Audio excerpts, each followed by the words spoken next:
could hear that prayer, because Daniel already had a disposition in his heart.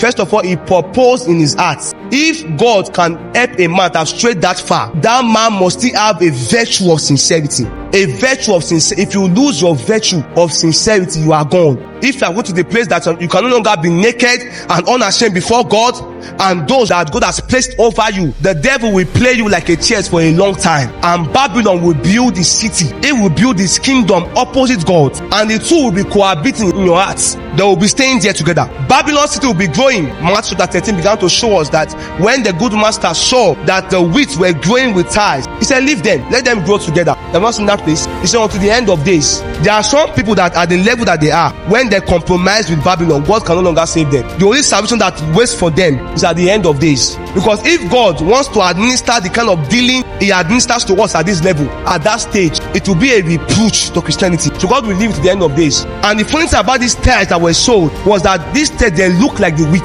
That is false religion. They look like wheat.